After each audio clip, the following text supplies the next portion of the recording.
have music about the peace from the Lang group. So you prepare for that one. Thank you. You're welcome.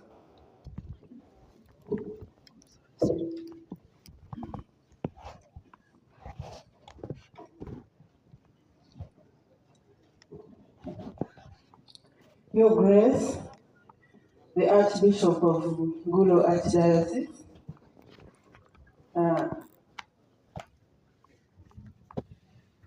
Bishop Emeritus,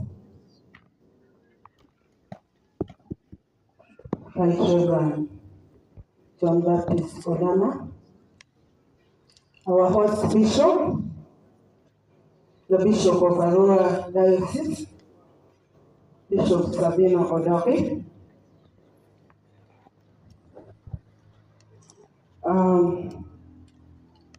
Right Reverend Bishop Linus Wanok, the Bishop of Lira Diocese, Right Reverend Bishop Dominic Eibo, the Bishop of Kotido Diocese,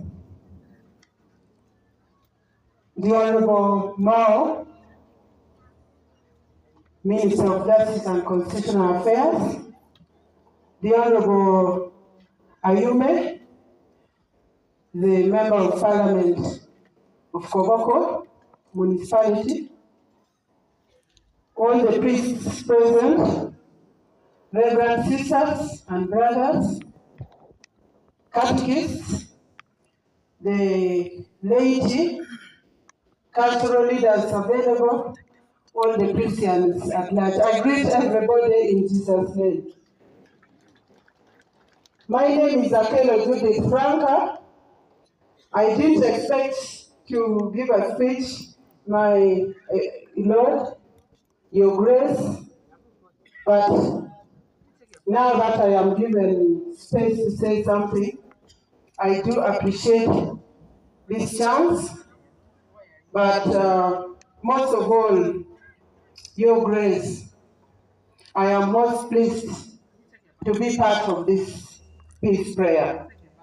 I am very, very grateful that I have been able to reach this ground today and be part of the group that prays for peace. Your Grace, we have heard very, very good speeches, very good messages, right from yesterday and today, and us, especially as politicians, we are learning a lot. Especially today, it was dedicated to us as Christians who belong to the Catholic Church, who are politicians. Of course, a lot is faced by politicians, like the Honorable Mao ably stated here. But I wish we were all here, especially us as politicians. And I wish wherever we are, especially as politicians, we are able to follow what is going on here.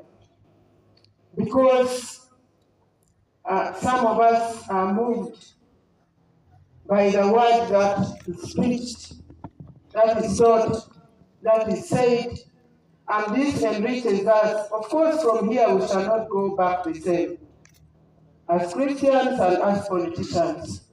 I want to thank the area member of parliament of Koboko municipality for stating very clearly the role of parliament and what he is doing in his constituency as a member of parliament.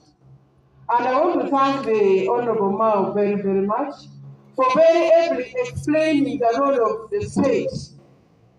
Many times we do not understand, Your Grace, what we ought to do as politicians in connection with us as leaders.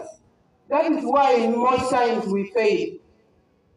And at times, The people we lead also fail to understand the clear demarcation, as you heard it was stated, the clear distance between the rail and the train.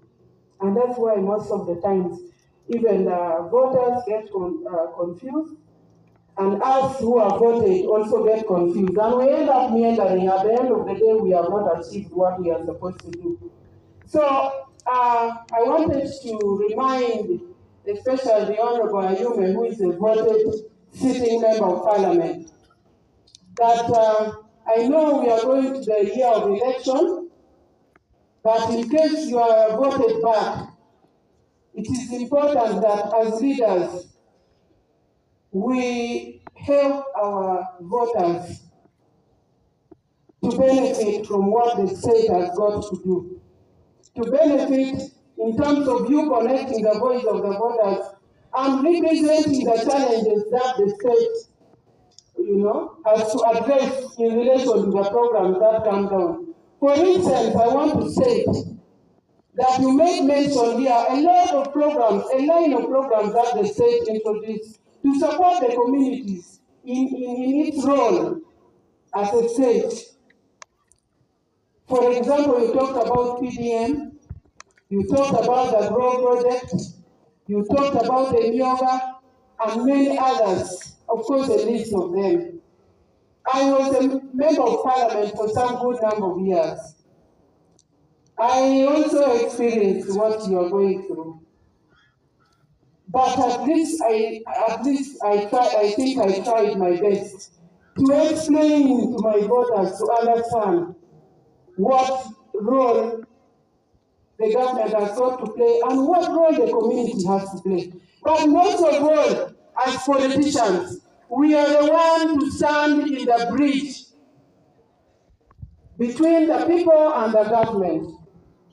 Like for instance, at the moment, the PDM is there, a lot of money is poured in there. But I want to tell you, I have also tested to be a background local person, a local woman. Right now, as I speak, the 4 years that I have been at home, I really retreated, and I was a complete housewife and a mother of half a dozen of children, trying to cook for my husband and for the children, and to dig and to do the work that a common woman does. And of course, I was so interested in making sure that I also tried to participate in ensuring I also benefit as a local person from government projects that are coming by. So I will give you an example of the current GROW project to let you know that you should still, for the few minutes that is left or the few days you have in Parliament, make sure government knows that most of the programs that come down on the ground do not benefit the intended beneficiaries. I'll give you an example. The GROW project is meant to benefit the local woman in business. I, as a local woman in business as well, I tried to apply. I wanted to have an experience of what it takes. I applied for the 200 million because I was told the maximum is 200 million. After applying for the 200 million, I was told I am not able to access the 200 million. At first, they gave me a long list of 22 criteria to follow, things to produce. Is it bank statement, business work, a list of them they were created to. And let me tell you, this list is not possible for a local woman to produce.